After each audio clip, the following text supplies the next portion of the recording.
And so what I realized is the more diverse you are, the more opportunities for growth, the more opportunities for healing, the more opportunities for manifesting.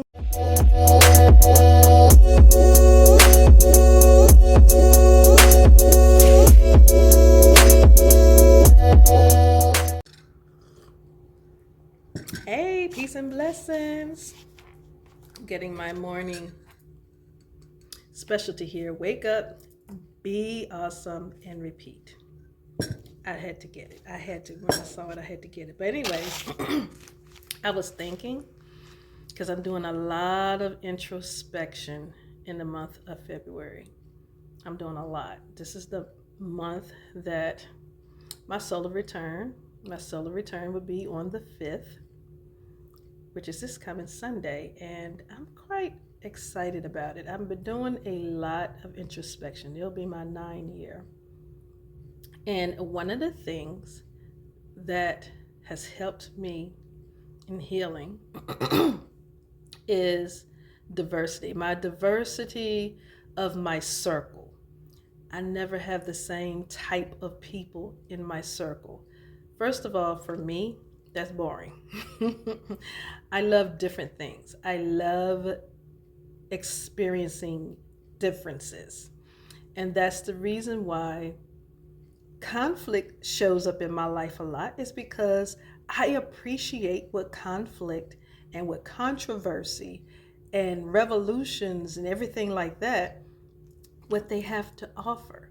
There's a lot of, when you look beyond the surface, because most people, when those things happen, they tend to look at the surface. They tend to look at the outer shell. They don't look at the meat and potatoes, what's on the inside, the inner core of those things. Those things are where you find the most peace, the most love for yourself as well as others, is where you find the most joy, the most clarity. I call it being in the eye of the storm. Now, my life is full of changes, full of dramatic and sudden changes. That's my life path. And I welcome it. I didn't always welcome it, but as I've aged and as I continue to do more introspection, I've learned to accept it for what it is. And being a child slash mother of changes, I've learned that diversity within my circle, and particularly my inner circle, is so important. So when people enter my home, first of all, let me backtrack. I grew up Pentecostal holiness. And for those of you who don't know, the founder of that is Bishop C.H. Mason, Bishop Charles H. Mason. And when you do your research on him, you find out a lot of stuff, a lot of good stuff. Some things you may not understand, but as you continue on, you find out why he did the things that he did. It was a mixture of charismatic and a mixture of ATRs going on when you study him deeper. But as I grew up, I learned that that wasn't all there was to spirituality for me. None of my friends, well, in my inner circle, are from Pentecostal holiness. I have people who are Buddhist, who are Palo Mayombe, who are just plain old Gullah Geechee, and that's a variety of different religions or practices. I have people who are hoodooists, voodooists, who are Pentecostal preachers.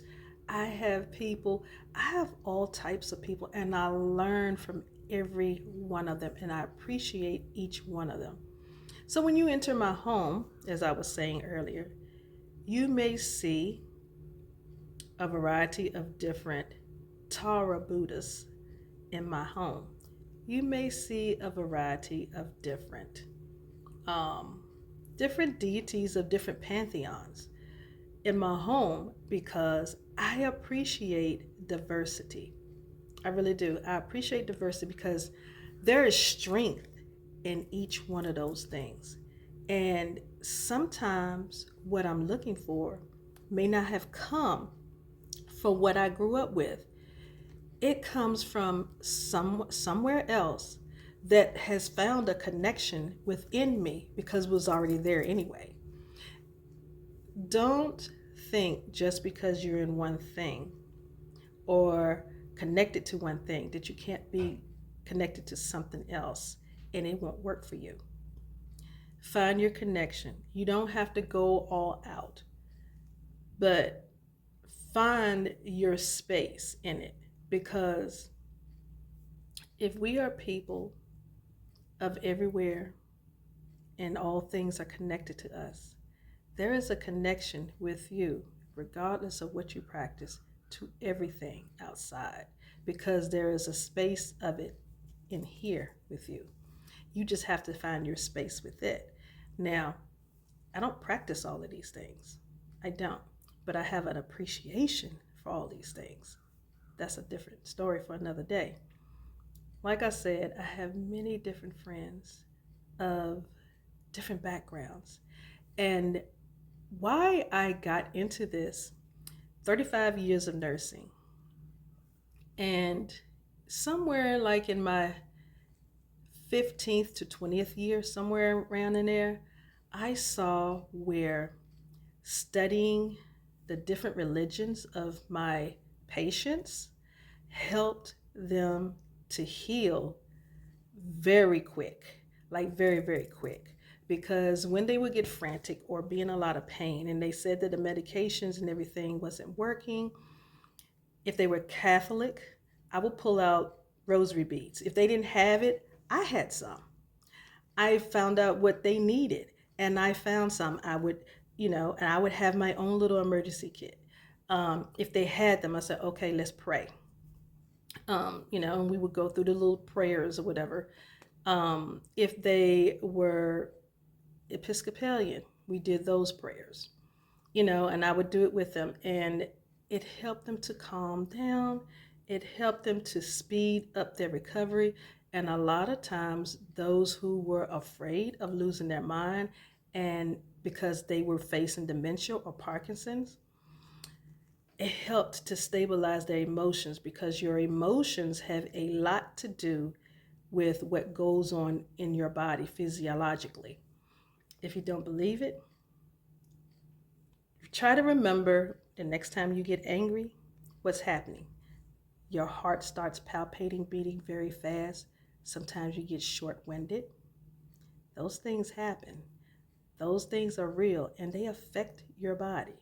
They affect your body in a big way.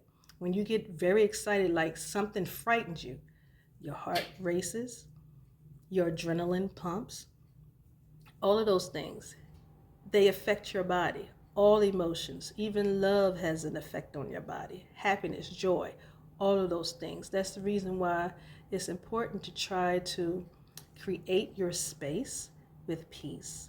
Because once there is peace there, once you experience peace, it's so much easier for love to manifest. It's so easy for the abundance that you're looking for, whatever it is, to manifest. Anything that's your heart's desire is so much easier for it to manifest once you get to that space of peace and you do that management. Now, some people call it stress management. I don't, because I don't want to manage stress. I want to manage peace. So I call it peace management. And that works a lot better for me because I used to do stress management. I was like, this isn't working. So with me being the researcher that I am, I changed it to peace management. Totally different outcome. Totally different outcome. But back to my topic of diversity. See, there's a difference there. Stress management, peace management. And some of those things come from being around so many different people. And back to what I was talking about, how diversity helps me heal. There are so many different things. With diversity, Diversity brings limitless manifestations. Because once you get to the point where, no, this is it, this is all I'm going to do, I'm not worried about that, I don't want to learn about that because that's not me, because that's not true, and whatever it is to you, you limit yourself. You do. You limit yourself. That's the reason why I will probably always be a student. Yes, I'm a teacher, but I will probably always be a student. My mother prophesied over me when I was a child. And she would always say to people, this is my professional student right here. I will always learn about something. It excites me to learn about something. My birthday is coming up Sunday, and people are always trying to figure out what to get me. I always say, I need something to take another class. I love taking classes. If you are a teacher, bless me with one of your courses, or give me half off, something, some percentage, some birthday percentage or something like that, or pay for send me something for another course, that where I could put towards another course. I'm always willing to learn, or send me a book. You can go to a used bookstore and just, I take used books. I don't care how tethered they are. I love books. I have a love for knowledge. I do. And when you do that, it helps me to apply those things. It helps me to be more diverse, which brings me more peace. So that's all I wanted to talk about today. Just think about what diversity means to you and what it adds to you, because I haven't found where it takes from me. I found that the things that I needed to get rid of, once I did a scope on diversity, on different things in certain matters, it wasn't really taken away. It was helping me shed off old skin so that the new skin can come forth and I can grow into it and I can continue in a different environment, a different level, and experience and enjoy an abundance of different things that I needed to manifest. Y'all have a good day. This is just me. I'm not rambling, although I was about to say I was rambling, but I hope this sparks something within you. But as I always say, enjoy your day, and remember, healing is a continuous process, not a one-shot deal. Much love, peace, and light.